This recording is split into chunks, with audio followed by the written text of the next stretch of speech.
guys, how you doing? We're here at school at HBC Tech, and we're just doing a quick live video on how to check the relay. So I'm here with my students in class, and we're doing just a basic information on how to check the relay, okay? Saying hello to everyone. My students are here in class. I'm just gonna turn around the camera so for everyone to say hello. This is the whole group. All right, there you go. Okay. All right, so this is just a quick information, okay? Quick information, and just how to check the relay. And this is, I know this is live, so I didn't send any messages to get this live on YouTube, but you know, it's going to stay in the recorded on the channel, so then you can watch it later on. Okay, so we're going to check the relay, and this is what I was talking about, how to use the voltmeter to check this relay. You're supposed to be doing this, guys, and I think you guys already did. From number 1 to 3, the contact is what? Open. And from number 1 to 2, the contact is closed. So you guys already did it. Did it make a sound from here to here? So it's open? Did it make the sound when you check from 1 to 2? So that means it's what? Maybe you didn't do this because you don't know how to do this. It happens. You're supposed to put your voltmeter in continuity and go from here to here, and there should be no sound. Make sense? And then you're supposed to also do this on your relay and check once again continuity from here to number 2, and that should make what? Sound. Okay? And this means, okay, everything's good, because that's the normal position. Remember, we got normally open, normally closed. So we know this is normally open contact from number 1 to 3. And this is a normally closed contact from number 1 to number 2. There's another thing you're supposed to be doing, and this is the first time I'm going to talk about it, the CR. CR means coil relay. At the bottom of the relay, there's a coil. When you apply 24 volts to the coil relay, the coil gets magnetized and it changes the contact up here. We need to apply 24 volts to the coil relay in order for the contact to change the position. Right now we don't have voltage, but the only thing you can do is to check what? If this is a coil, what you can check? Resistance or continuity? What are you going to do? Resistance. Because this is a coil, no? And whenever you have a coil, you're supposed to put resistance. So I'm going to put another picture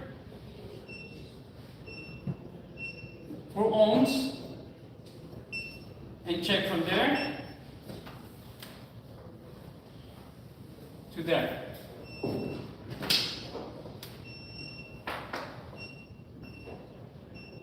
And the coil resistance, it could be as low as 7 ohms, maybe 5 ohms, and as high as 20-something, 30-something ohms. All right, we got one student has 18. Now, why did this resistance changes a lot? Because we have different manufacturers. So they're not all the same. So as long as you get what? At least what? Remember, 1 ohm. That's the rule of thumb. The mass. As long as you get 1 ohm, then everything should be fine. So, once again, this resistance could be as low as 5 ohms all the way to 25 ohms. Let's say we got 7.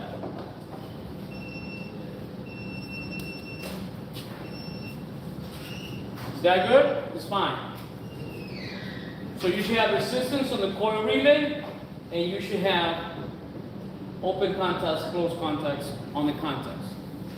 Now, some of you guys maybe, hey Paulo, I don't know where is the coil. I'm lost. That's why I told you about the position of the relay. You have to look at the numbers in the right position. You cannot see your numbers upside down because you're going to get confused. Once you look at the numbers on the relay, the 2 bottom connections, you might have 2 or you might have 4 connections all the way at the bottom. That's the coil. The coil does not have any numbers, anything. So it's kind of a little bit confusing.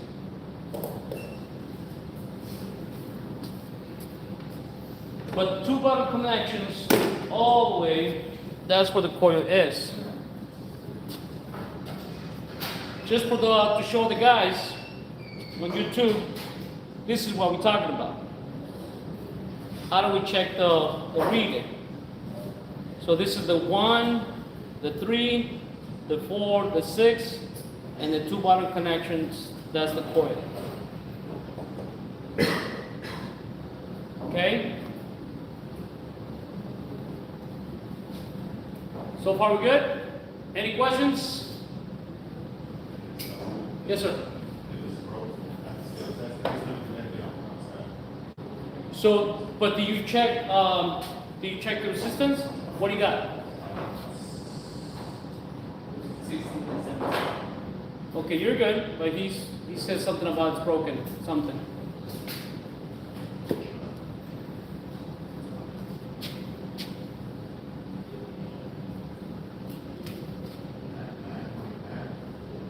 Okay, here we go. This is your voltmeter, okay? I'm just going to put 3 different screens, 3 different readings that you can get in your voltmeter. First example, I'm getting 7 ohms. Is that okay? Yeah. So if you in your voltmeter you got 7 ohms, that's fine. Hollow, I'm getting 0.0 ohms. What do you guys think? Is that okay or is that bad? Very good. Not good. All right, Paul, I'm getting this.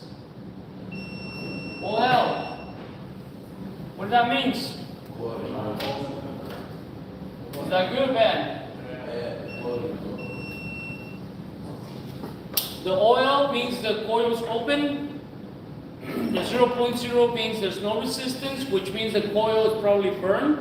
So all the wires are touching. And the 7 ohms is okay, it's fine because we know the resistance can fall between 5 and 25 ohms. This is different screens in your voltmeter. I just put it up there because I know you're going to keep forgetting, and then you can make notes, and then learn from this. We just started in the class. The guys have a month, almost not a month, 3 weeks. We are in the 3 weeks, and we're talking about electrical parts of the furnace. So I just want you guys to show you a couple of things right now, real quick, and we're gonna, end the live really, really soon. All right. Any other question? Yes, sir. Oh, you question too much for it? How about this? Why don't you grab your relay, use 2 fingers, grab the relay, use the 2 fingers, and touch what you think is the coil. Please do it so I can check and see if you're right or wrong. Good job. The 2 at the bottom. Let me see it again.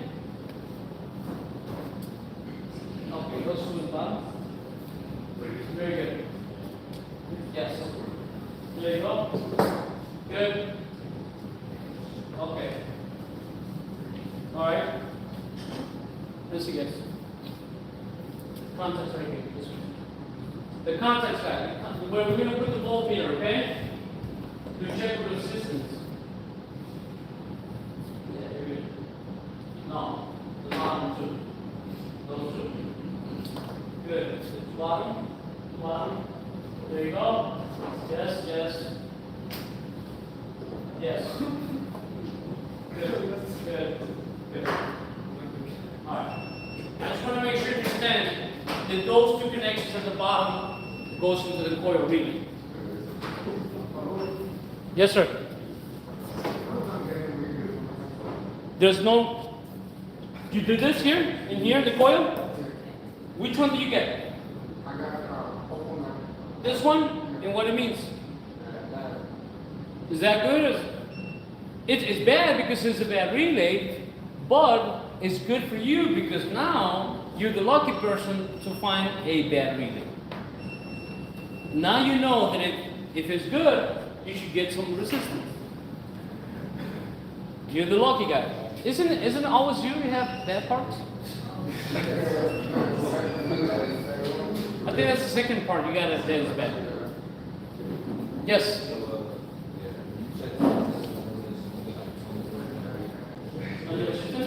That's fine. Yeah. As long as you get resistance. As long as you get at least 1 ohm, no less than 1 ohm, you're fine. Okay? Anyone else? We got it? So I'm going to explain one more time. When you apply 24 volts to the coil relay, because I need to end the video. When you supply 24 volts to the coil relay, what it's supposed to do this here, this context, they had to change the context. Right now we're checking the resistance. But let's just say that we supply 24 volts to it.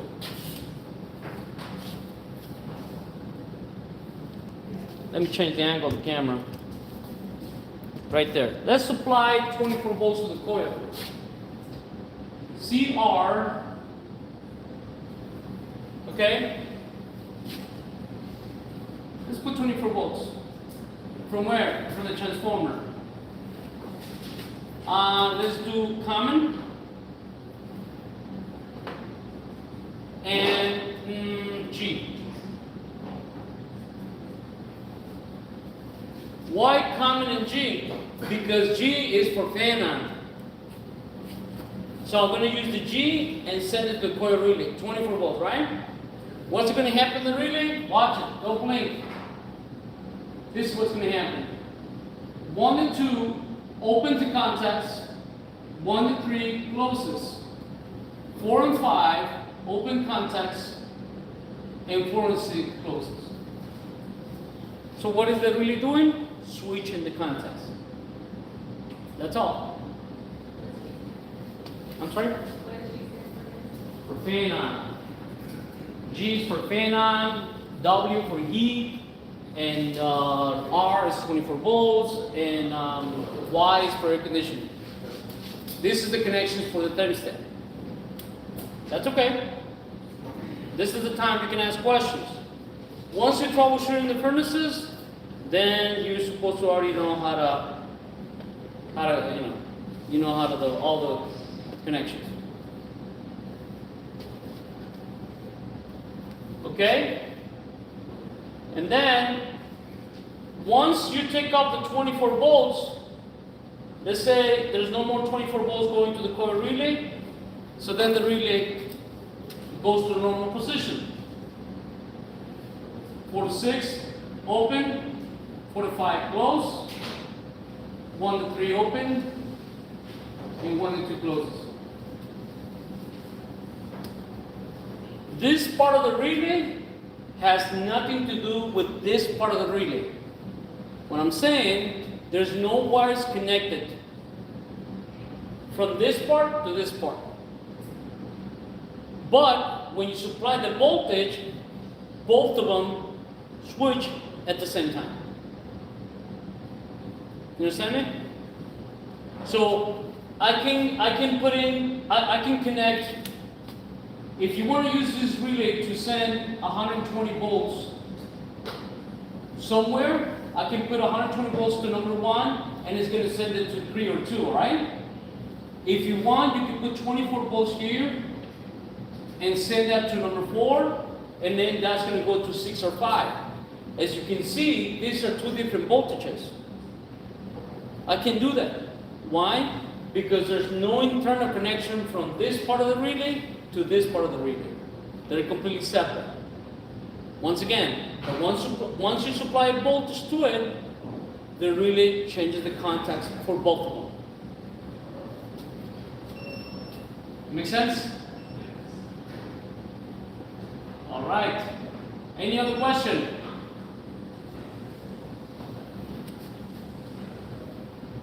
Any other question? Okay. All right. So the electrical symbol, the one you're supposed to put in the piece of paper, is this one here.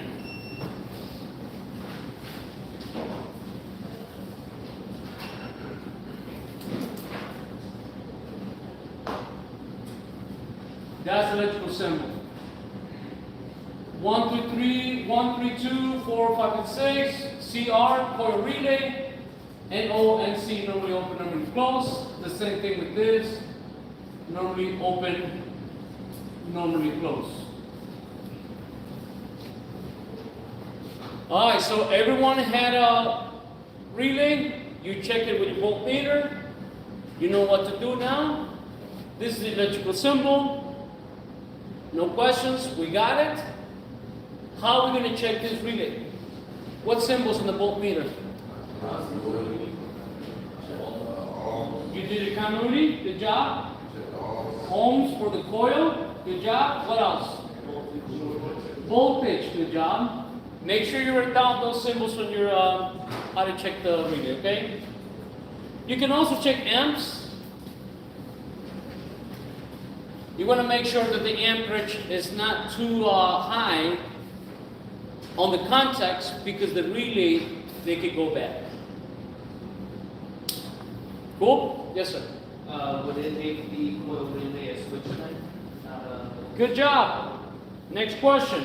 Is this a load, a voltage source, or a switch? It's a switch because of the contacts. What else? It's a load because of what? The coil, good job. And is this a voltage source? No.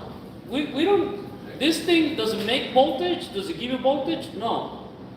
It's not like a transformer, right? So it's not a load.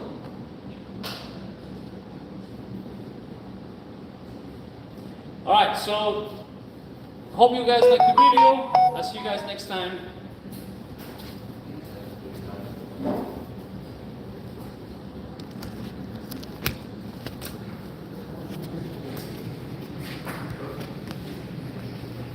Take care, guys.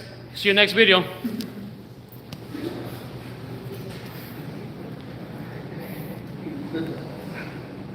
We got 3 persons